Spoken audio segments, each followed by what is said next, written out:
Welcome in, guys. So what we're going to go over today is some of the DivineRPG mods. Now, the mods within Minecraft, some of them are explained, some of them are outdated. You might go on some FAQs and some Reddits, and you're just not simply getting the answers you're looking for. Well, I tried to get an updated 2026 model of the issues I ran into, how I found out a way around it, and how to get everything all together. This was supposed to be a shorter video, but I decided, you know what, let's just make one nice long video.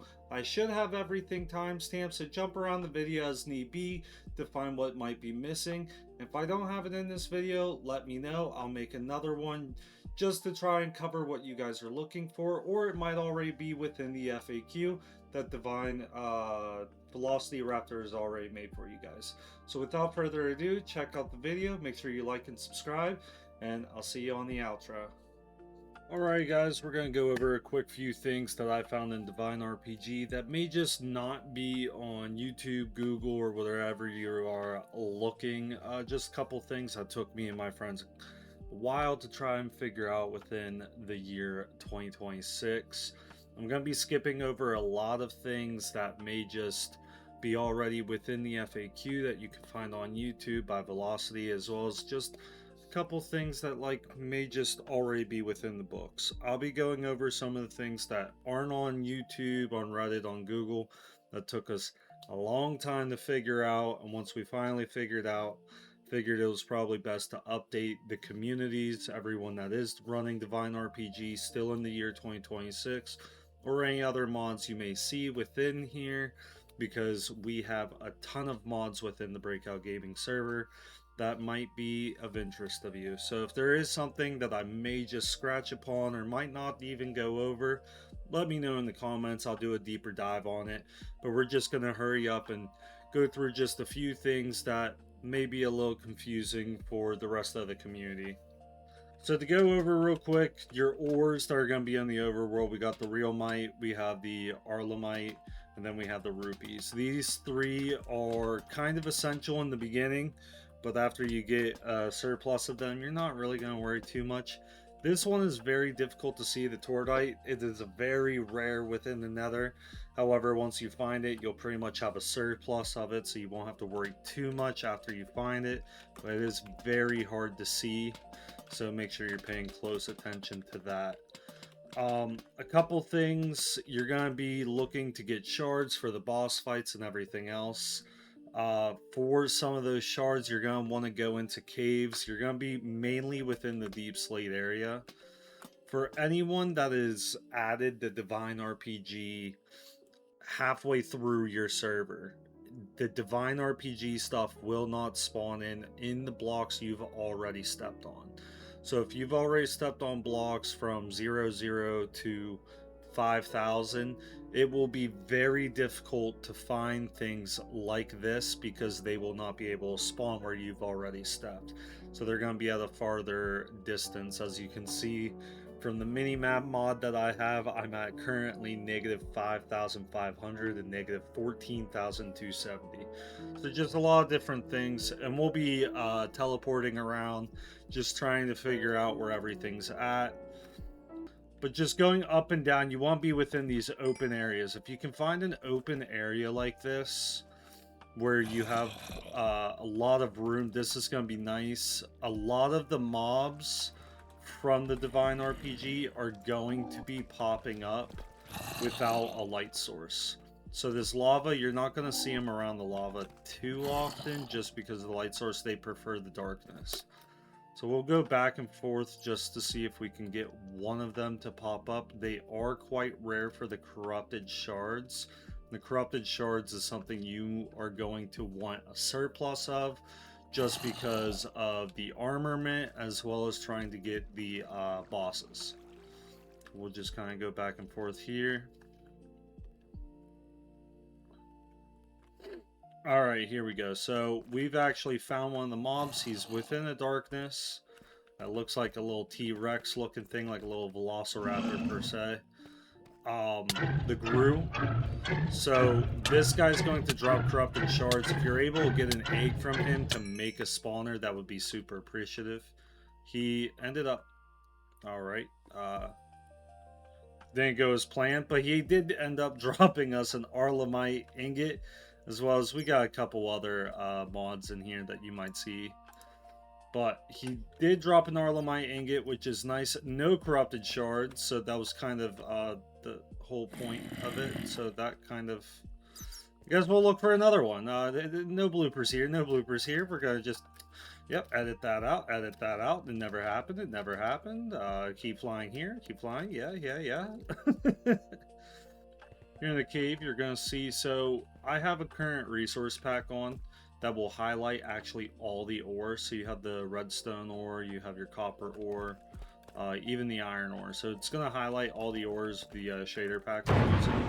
But with the DivineRPG, actually, it does not highlight any of the ore. So make sure you have a light source of some kind so you're able to see the actual ores. There's another one up here.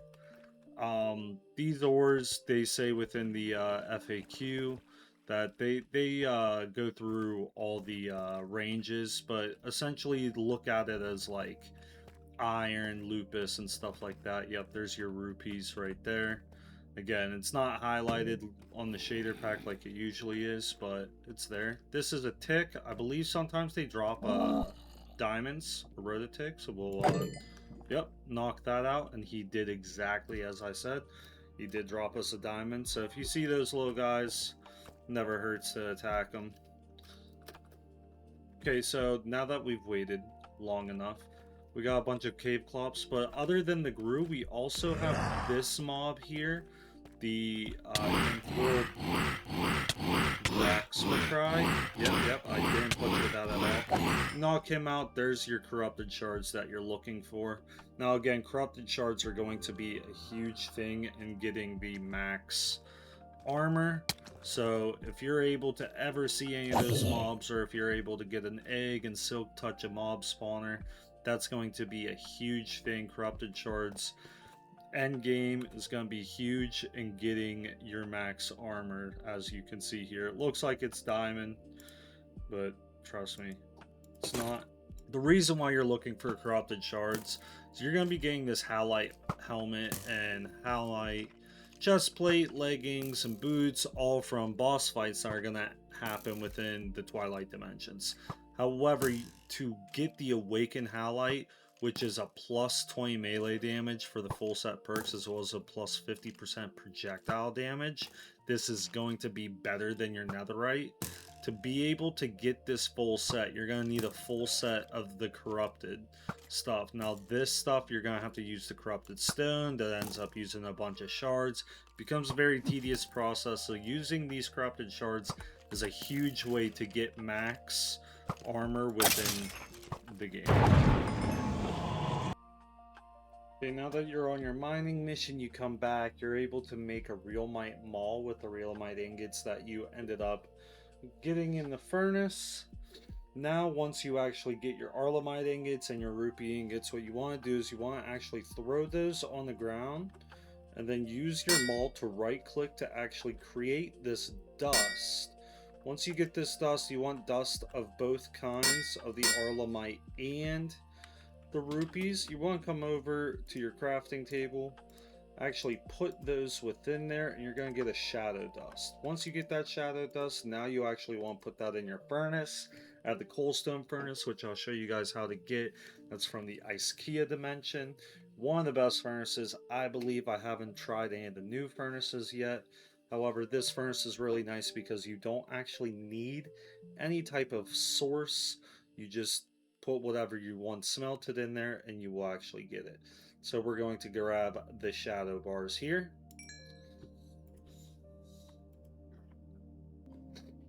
Alright, now we should have enough to make a shadow block. So you only need 9.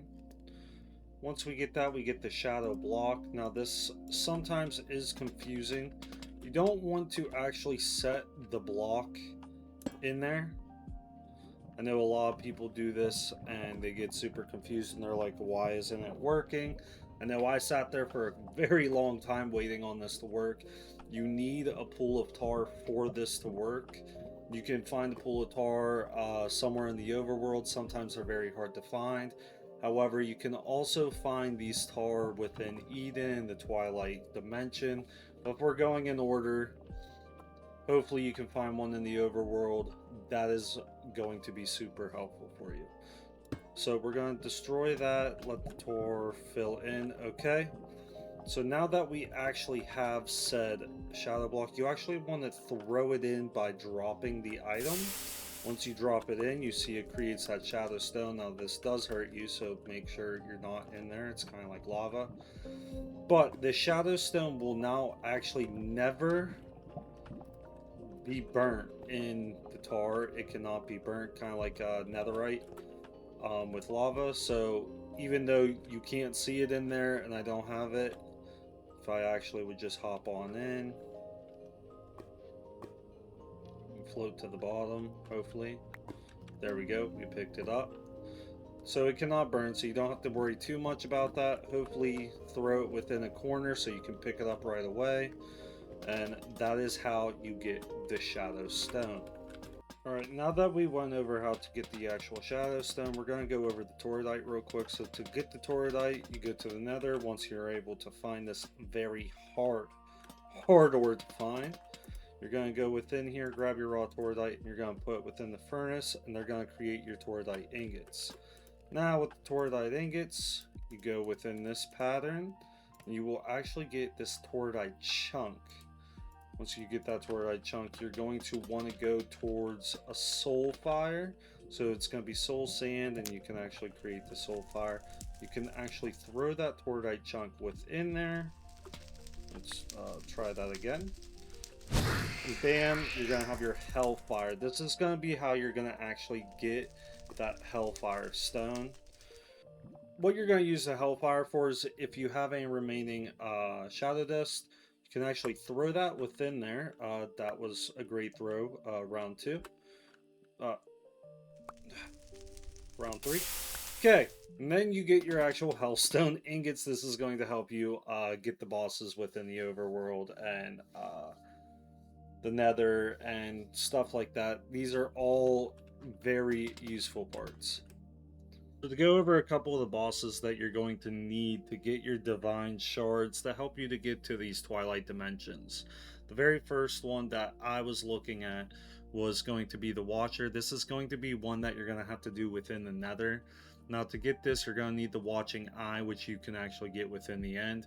Once you get that, get the Molten Stone that you'll find within the Nether. Get your Watching Eye, and then the Hellstone ingot that we just created, and that's going to get you the Call of the Watcher. You'll use this within the Nether to actually spawn the Watcher. Another one is the Ancient Entity. That is one that you can actually use within the Overworld. Get that, you're going to need the Mysterious Clock. To make that, just get a normal clock. You're going to need your Corrupted Shards to create that Corrupted Stone. Again, the Corrupted Shards are going to be a big part of the DivineRPG, as well as the Hellstone ingot that we just made previously as well. That's going to get your Mysterious Clock. Once you get that Mysterious Clock, put it in a nice open area in the Overworld here, and you'll be able to use that to get some Divine Shards. The third out of 4 bosses that you can actually spawn in the normal vanilla Minecraft is going to be the Scorcher. Now that's going to be used with the Eternal Flame. You're going to need the Purple Blaze. You're going to find those within the Nether, within the Soul Sand area. They'll drop the Purple Blaze for you, as well as you're going to need the Inferno Sword. The Inferno Sword is made here with Blaze Powder, a stick of some sort, and then some redstone ore. Very easy to make. And again, if you want to just use this for actual weapon combat, that's completely up to you.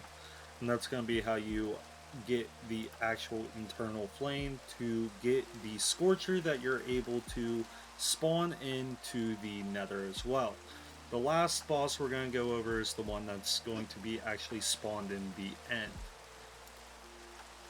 To spawn the one that's in the end, the boss, you're going to need Ender Stones. You're going to get those within the end. You're going to get End Shards, so that's going to turn into the Ender Stone, the Eye of Ender, and then again that Hellstone ingot.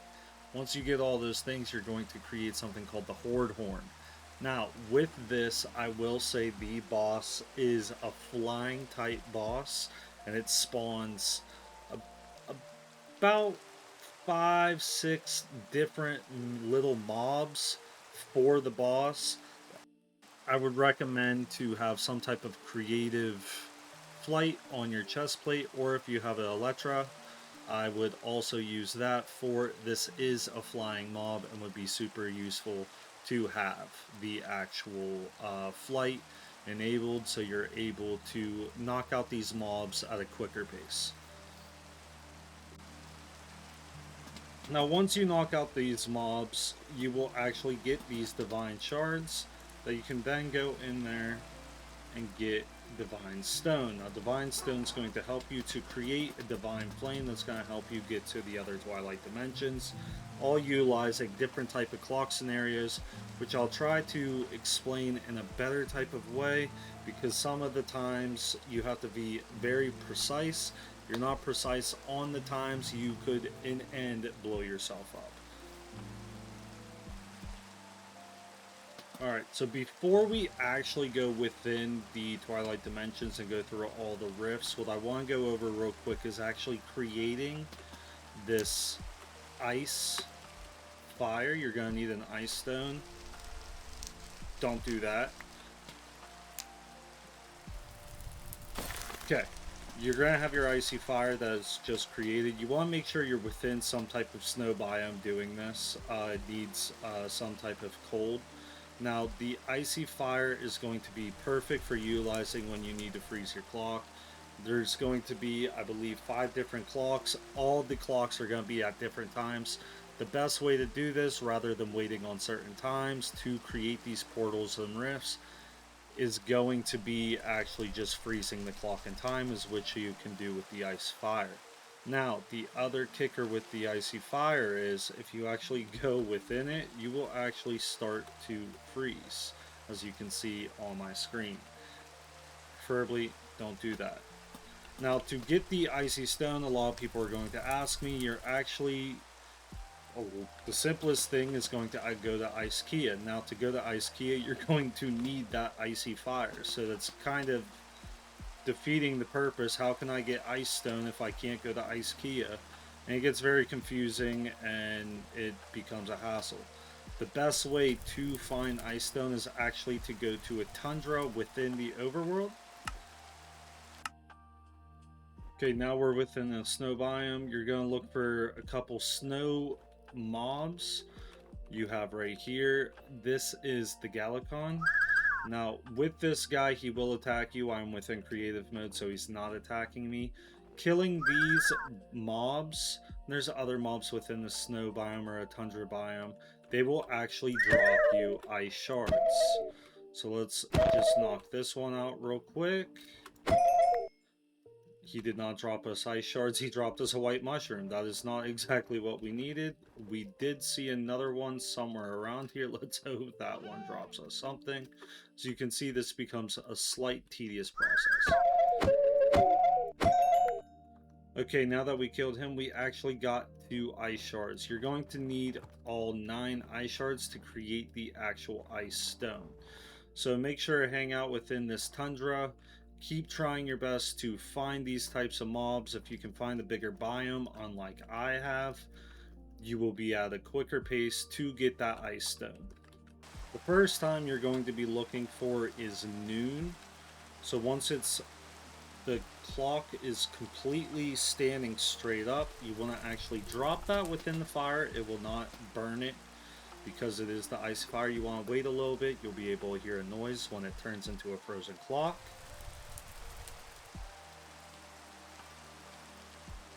Any minute now. There you go, you heard that little noise.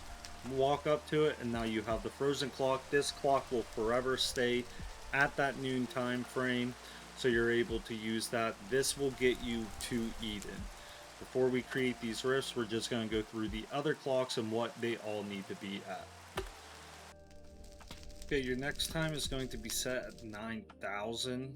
Now this is going to be the halfway through the day. You can see how the clock is set. You have a little bit of a darkness kind of coming up and your clock is slightly into the right hand corner. You want to try and freeze that time right away.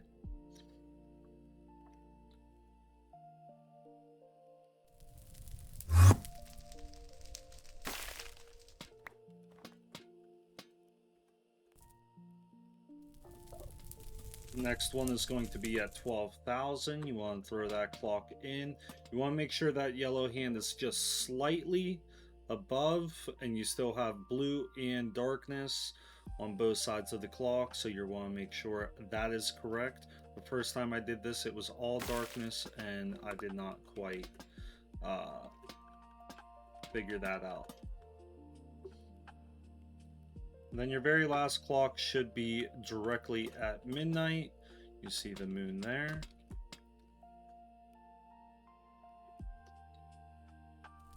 So now that we have all 5 of our clocks, as you can see here, these are going to be the 5 clocks that are going to get you to all different of the Twilight dimensions. Now, these clocks are going to be super useful because when you use the rifts to actually get to the Twilight dimension, you will be forever stuck.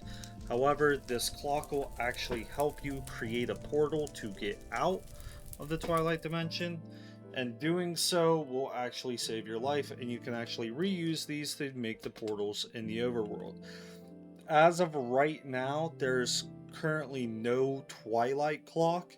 As you see on all the Reddit pages and the fan pages, the Twilight clock does not exist at all within the DivineRPG. They have taken it out. So utilizing these clocks is going to be very useful in creating any type of portals, or if you want the portals within your home base.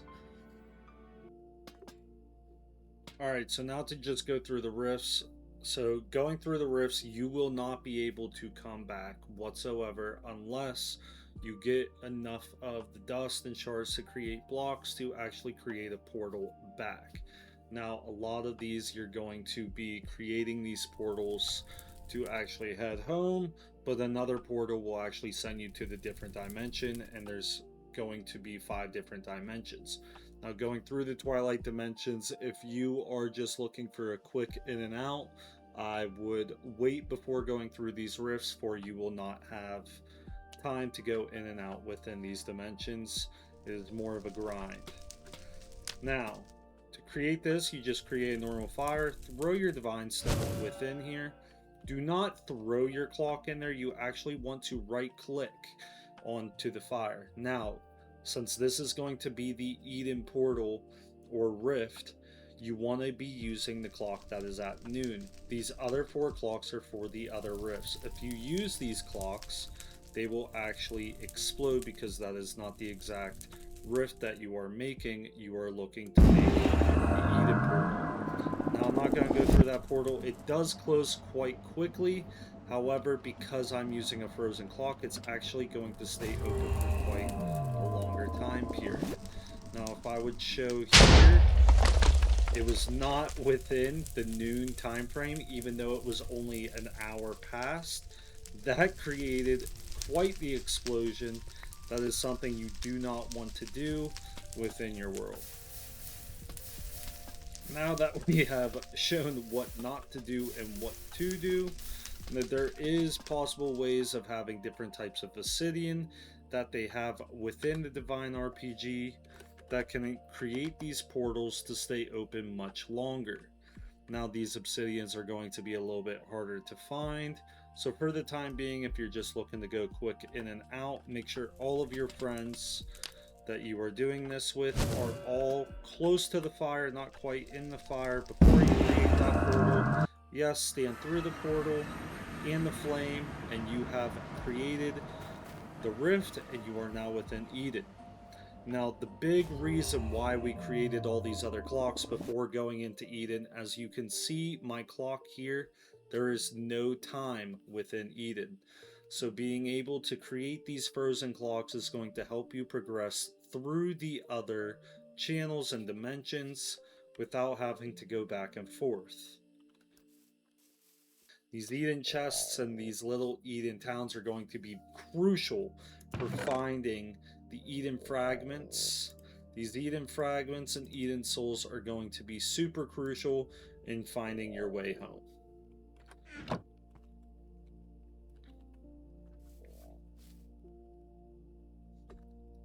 To quickly go over how the Eden souls work, you want to put your Eden soul within. You're going to get actual Eden fragments. The fragments you can then create in a straight line. That will create the Eden gem. Now with the Eden gem, you want to 3-line that as well. You get an Eden chunk. Once you get the Eden chunk, you actually will need 9 of those Eden chunks to create an Eden block. Once you actually create all the Eden blocks, you're going to need 9 Eden blocks to actually create the portal that's going to help you go home. Using that frozen clock that is set at noon, you actually have created that portal to head home, and it becomes very useful at that point.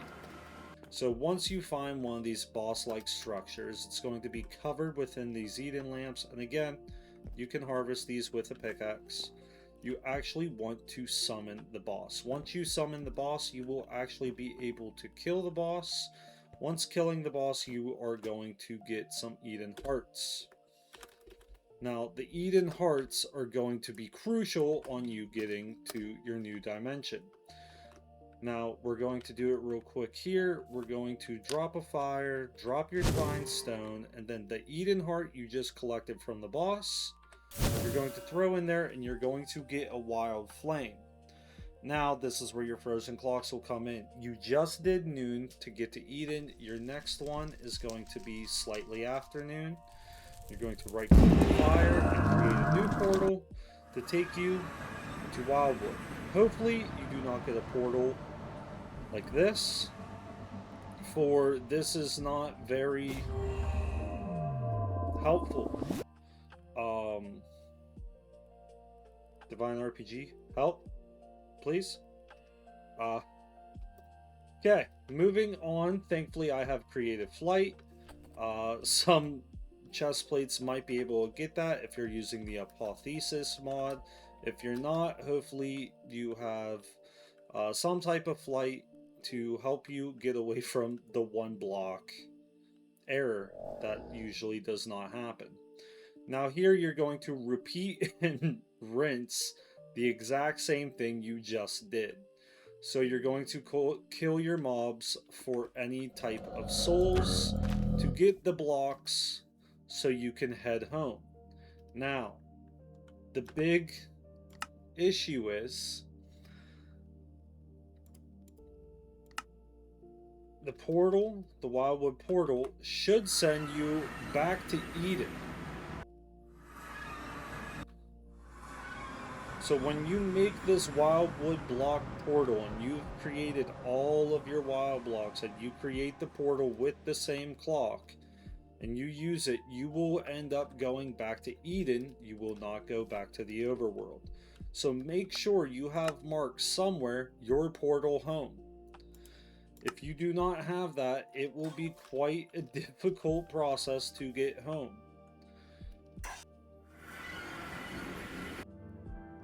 While traveling through Wildwood, it does become a little bit more hard to find some of those houses that you may have found within Eden, within this biome. A lot of the houses are going to be more underneath the trees.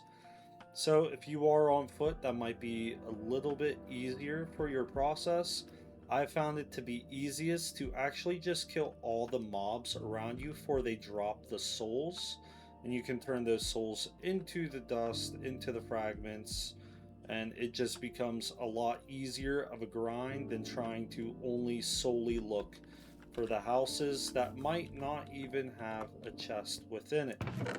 Luckily this one does, but as you can see, there are no fragments in this chest. So you aren't able to benefit from it. Sleeping in Wildwood is not possible, so do not do it. The beds will explode and you will lose that chest forever. If any of your friends are on the server, those chests are shareable within everyone. So I highly recommend not trying to sleep within these dimensions. Finally, we have found one of the boss areas. These are also set up with agua lamps. So these are kind of like the Eden lamps. They're just not as colorful. They're just more bright. Now, this is where your boss battle is going to be. You come in here, you see the spawner, you're going to spawn that, and that's going to help you get your Wildwood Heart.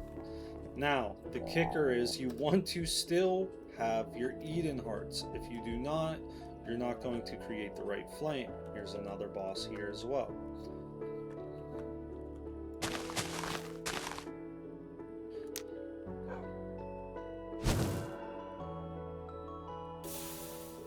So, we just threw the Wild Heart within the Divine Flame and it did not work. You may ask yourself, why not? Because you actually need the previous heart first. Once you throw the Eden Heart in there, it creates the Wild Flame. Then, once you have the Wild Heart, then throw that within and you actually create the Enchanted Flame. So make sure after every dimension you go through, you are keeping a surplus of these hearts so you can continue traveling. Now, we've already gone through 2 different dimensions, so now we are on the 3rd clock. You right click, and there is your portal. We have now made it to Apalachia. Now this is the same process. Now it is a little bit harder, other than killing mobs, to find the blocks. So actually what DivineRPG has done is they actually have some of the blocks already created and a half-created portal to get you back into Wildwood. We have located another boss area. All of these boss areas are lit up by multiple lamps. That's how you know that it's within a boss area. Now, I don't believe the Enderstone lamps are able to be pickaxed. I believe they are bugged out a little bit, so that is a little depressing, but you should be able to make them and craft them. Once you kill the boss, you will get your Apalachia Hearts, which will then create another rift to continue through the portals. Same process here, Divine Flame. Make sure you have your Eden Heart, your Wildwood Heart, then your Apalachia Heart that you just got from the boss to create a Sky Fire.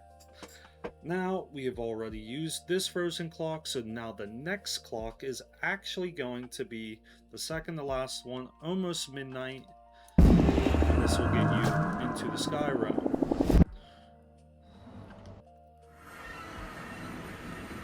I don't know what the jumping action was. I may have messed that up just slightly, but nevertheless, we are here within the Skythern. Now, this is one of the easier Twilight dimensions, I believe, just because of the darkness. As you can see, quite a distance there is a light. So finding locations of boss fights tends to be a lot easier with these lamps. Now this is not actually a boss fight at all. This is where your chest will be. A lot of skeleton torches in these chests. The downside of this dimension is finding fragments is almost impossible. So the best thing you can do is actually try to find these mobs. Finding these mobs will get you their souls to actually create the Skythern blocks. Once you get enough Skythern blocks, as before, create your portal. Once you go through, you have made it back to the Apalachia, and so forth, as you continue through your process. Now, another thing is you're going to have your boss battles. The boss battles are a little different in this one. For they do have the lamps, but the actual spawner is hanging upside down. Once you actually hit this, it will actually appear above the portal itself. It is a flying boss. Once you knock him out, you will be able to get the Sky Hearts. Now that we have the Skythern Hearts, we are on our final dimension. Throw in your Divine Shard, Eden, Wildwood, Apalachia, and Skythern to create this Mortum Embers. This is going to be the final dimension of the Twilight Dimensions, and there is going to be no other dimension after this one. Therefore, we are out of clocks. Use our midnight clock to create the Mortum portal where we are located. Now, this is a very dark area, and all of these bushes per se are actually thorns. If you step in them, they will hurt you. Since I am in creative mode, they are not hurting me at this time. To actually defeat the bosses here, it is a much different process, for you are not looking for lamps or anything like that. You're actually going to just solely be here to try and defeat the mobs to create the Mortum blocks to get you home. There is bosses within this dimension which are going to be through these crystals. Each one of these crystals are going to have a different type of way to make them. So you're going to need a base spawn crystal, which is going to be from your Skythern souls. That's going to help you create this base spawn crystal. You're going to need the base spawn crystal for every other crystal as you see here. Once you have your base spawn, then you can use the Mortum souls to create said crystals that you will actually be able to throw down within Mortum to create your boss battle. Each one of these bosses all drop a certain different type of item, which we will go over later on within the video, because it will explain how to get the Halite armor. And once you get this Halite armor, this is going to be crucial in getting the Awakened Halite armor to actually get the full set perks that is actually better within the Netherite. Anything better than Netherite is going to get you the upper hand advantage in any type of battle. So this type of Halite armor, to create the Awakened Halite armor, is through the crystals that you're going to be able to create within Mortum. However, your biggest thing right now, as you are within Mortum, is destroying all of these little creatures to try your best to get the Mortum blocks to head home. Once you create all of those blocks, then you will be able to go through, you will get back to Skythern, and again, as I said many of times, mark down all your portals, because you will have to go from Mortum to Skythern to Apalachia to Wildwood to Eden to go back home. Now there is another process. If you're able to create enough of these blocks, you can take all of these back to the Overworld. And once you go back to the Overworld, you can actually create all of these portals again, rather than having to use rifts. But you will have to use the clocks on each one that the clocks are useful in to create your portals. This will then make it a lot easier, where you're not traveling through 20 different portals just to reach Mortum. You can just simply reach Mortum and leave Mortum all at ease, but the beginning stages is most definitely a grind. Finally, when you're here and you're destroying a lot of the mobs and doing everything you can and creating your base spawns and everything else, you will end up also getting a heart, just like you would in anything else. The Mortum hearts are crucial in getting your nightmare bed.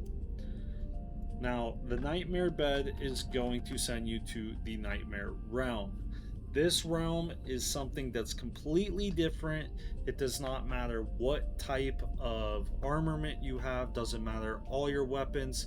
The moment you use this nightmare bed, you will be completely clear wiped of your inventory. Once you are able to actually create the nightmare bed, you want it within a dark place. I chose this small little cave that I've designed just for the nightmare bed. As you can see, I have a bunch of stuff on me in my inventory. Once I use this nightmare bed,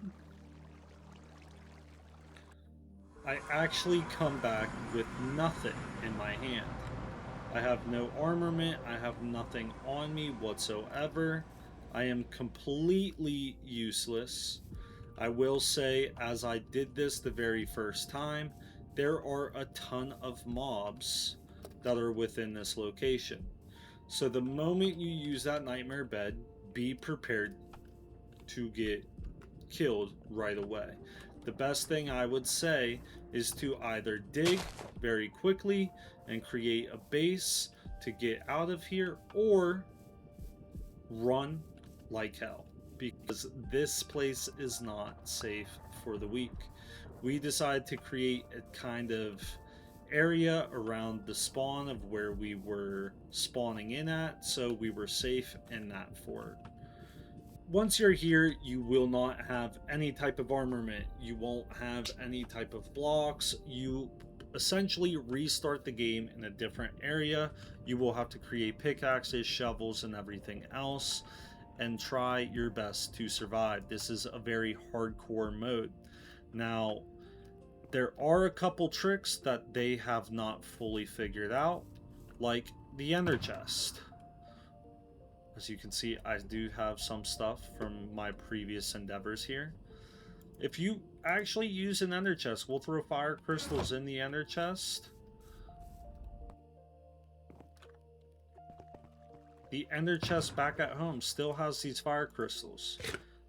Now, I'm not one for quote-unquote cheating.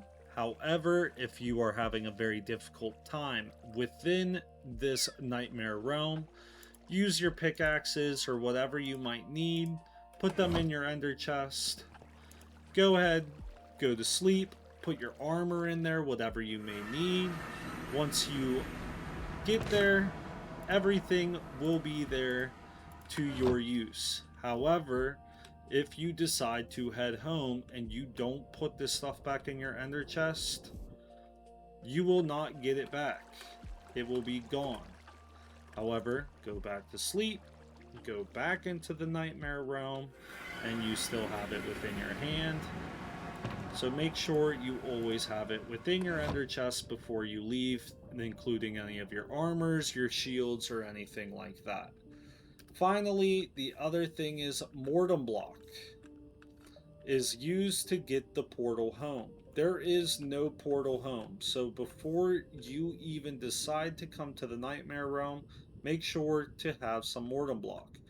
There is a possible way to get Mortum block within the nightmare realm, but as you can see on my screen, there are tons of mobs that are not very kind to you. So, if you want an easier way to get home without dying as quickly, get your Mortum block and make sure you can build this little contraption. However, you will not be able to light it with flint and steel. You will actually need to use a hunger.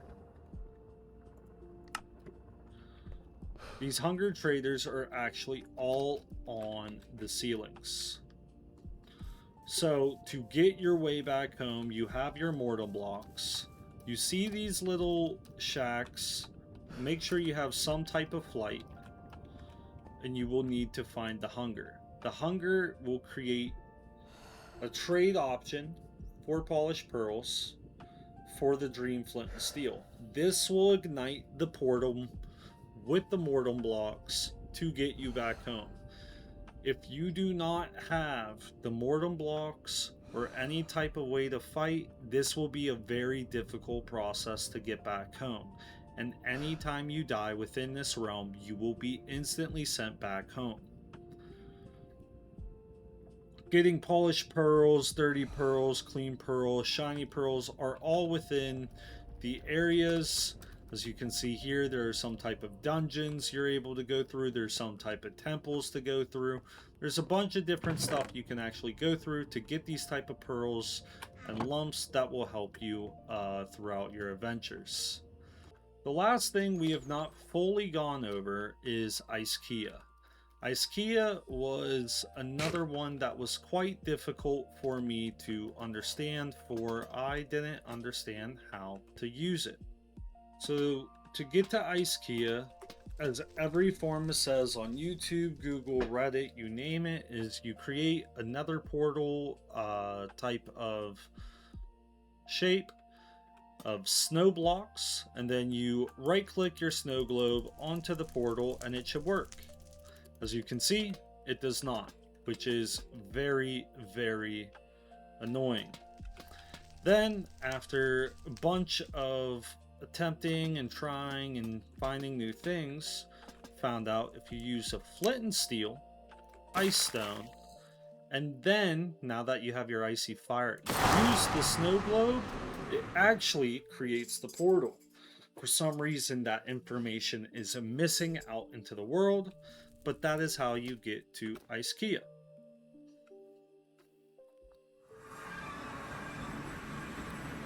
Once you're within Iceika, now this realm is very very intuitive. There's a bunch of things to do in the realm. There's a bunch of dungeons. There is a boss battle, Kitra, that's within the boneyard, which is super rare to find, as well as a bunch of different villages and stuff like that. One of my favorite things about the Iceika realm is actually some of the villages. So some of these villages will have these paths. Now, you can go in some of these homes, not a lot of chests, and you'll be able to go down to some dungeons. But some of these places, they have these furnaces where you can actually find, it's a coalstone furnace and it has no ignition needed.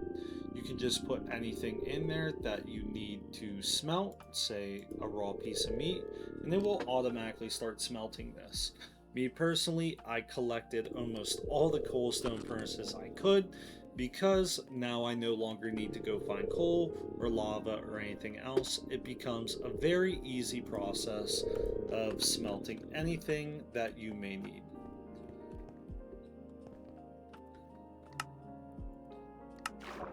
The other thing is the Kitra. If you're like me and you prefer to just find every different boss battle possible, you're going tonight to find the boneyard. Now, this is the whale boneyard.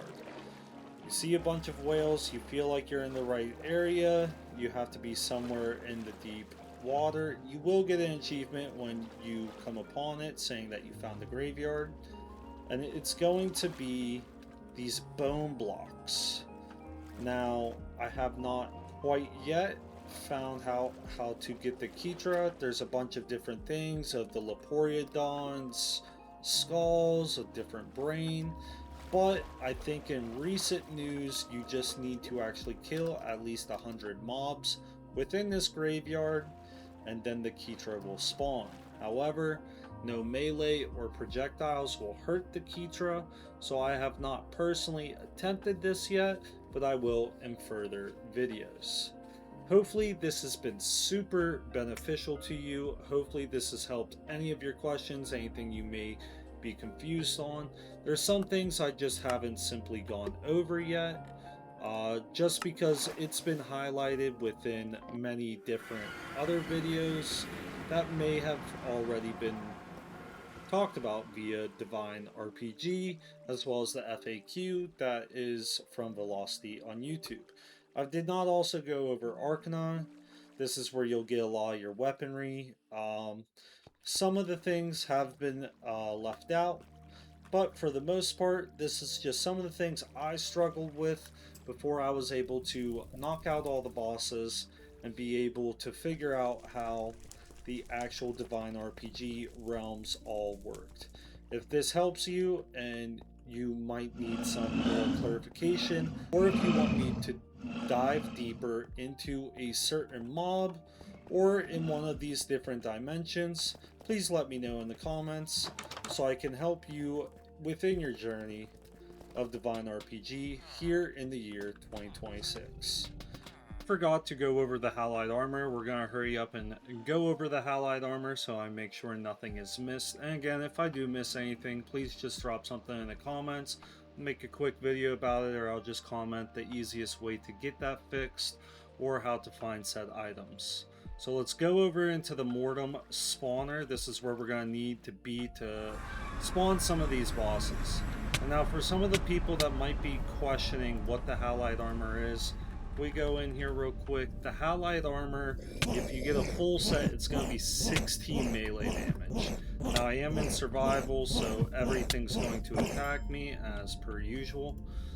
Now, the Halite helmet, chest plate, leggings, boots are all dropped by bosses. Now, if you go on multiple of the forums and everything, it says like 2 or 3 different bosses that are no longer within the game.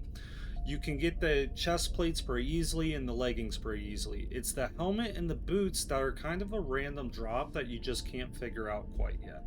So we're going to try to attempt this, hopefully in a one-time go-ahead, and see if we can just knock it out and show you guys how it's actually supposed to be overran. So the very first one we're going to try out is going to be Dinos Crystal. Now Dinos Crystal should be the one that gives you the Halite chestplate. We'll knock these guys out so we have a nice clear playing field here. We're going to drop the Halite, the Dinos, not the Halite. This is going to be Dinos. He has the health bar at the top there. We're going to try and knock him out as quickly as possible. He has 1,000 HP. Thankfully, knock it out pretty quickly. Now he dropped us an egg. Oh, there we go. We have our Dinos statue. And then there's our Halite chestplate that we are looking for. Now you technically need 2 of these chestplates, I believe, to make the awakened armor. So if I were you, I would do another Dinos crystal, just like we have 2 here for Revor. Now Revor should be the one that drops the Halite leggings. So we'll drop him down. We are getting attacked by another person. We love that. Also 1,000 HP. We knock him out. We pick up the Halite leggings. This is going perfectly according to plan. Nothing could go wrong. Do another one here. Quick swipe of that. Now we have 2 leggings. We are cruising, people. Now this one is the difficult one. We are going to use a Twilight Demon Crystal. This one should be the crystal that drops a random possible helmet, possible boots, or it might not drop either. This is something new that they haven't added because they took away a couple of the bosses. This is the only way to get the helmet and the boots of the Halite. So we'll drop him real quick. He has 1,024 HP, and he ended up dropping us the Halite boots.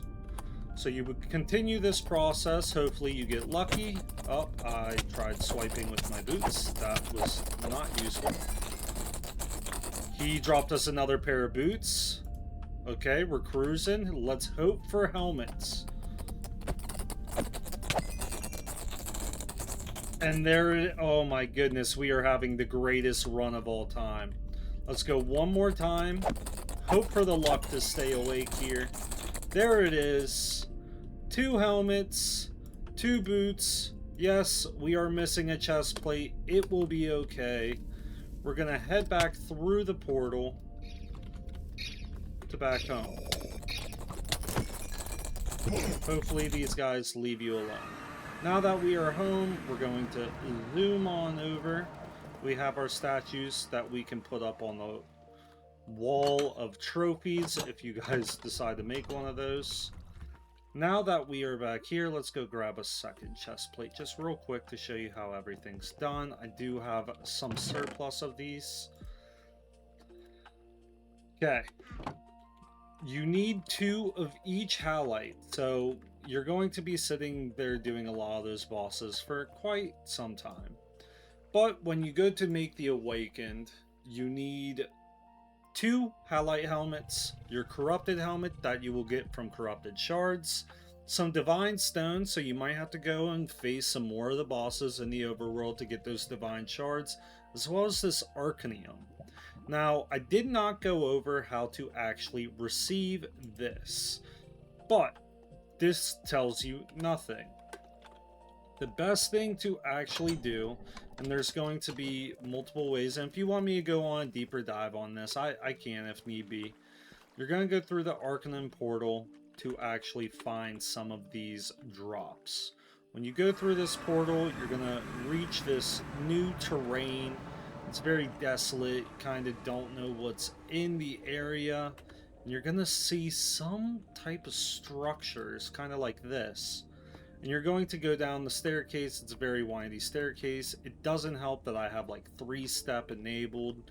So to go down staircases for me is a very difficult process, and it's very dark if you can't tell. Again, make sure a lot of these biomes you have torches. I know a lot of this video I've not held a single torch. I will try to help with the brightness to put it up on the video so you guys can actually see what's going on. If I just have to remake the whole video with torches, either way, you guys tell me what's going to be the easiest for you. This is a very long stairwell, and I feel like I'm getting nowhere. So, with that being said, I'm just going to cheat real quick, and we're going to teleport, and here's an extractor. So, you're going to have these extractors. You actually put the Arcanium block, so you'll get some raw Arcanium, if I'm saying that word correctly. Someone's going to say in the comments that I've butchered almost every Minecraft term possible. I completely understand. It is like that sometimes. I'm hoping to find the block. There it is. No, it isn't. Okay, okay. We're killing it. We're killing it. Is there just not a raw block that I can find? Here it is. Raw Arcanium. So this is going to be the block that you have that you need to actually put within this extractor up top here, as well as you're going to get these type of collectors, as they call them. There's these little blue orbs. You're going to get these from killing some of the mobs that are in this different dimension. You'll get some shards, make a collector. That's actually going to be your ignition source. Once you actually do all of that, there's your fragments to the collector. You actually get the Arcanium. You get what I'm saying. You get what I'm saying. That will get you this thing that will help you create the Awakened Halite armor. So once you finally go through that whole process, you need 2 of those to add on just to make 1 single helmet. Then you're going to have to repeat this process with the chest plate, double chest plate, which we have already found, the corrupted chest plate, as well as the same things on the side here. Same thing with the leggings and the boots. That will then give you your full set of Awakened Halite, and then you will be good to go. Then you can use other mods, as I have, to add on different things if you have apotheosis and gems and everything like that to make this armor even more OP, so the next time you're in the PvP battle, you'll be the one winning every single time. Alright, I believe that one should be all, and again, if I did miss anything, please let me know, and thank you very much, and have a grand day. Welcome back, my beautiful people. I hope that video was not too extenuating to actually watch. This is one of my first times doing these. I'm very bad with my verbiage, very bad with my words, but I hope it got the key point across and you figured out what you needed to. Please again, drop a like and subscribe. And if you need anything else, different mod packs, a different game, or whatever you're looking for tutorial-wise when streaming or making your gaming experience better, let me know down in the comments so I can do that for you. See you on the next one.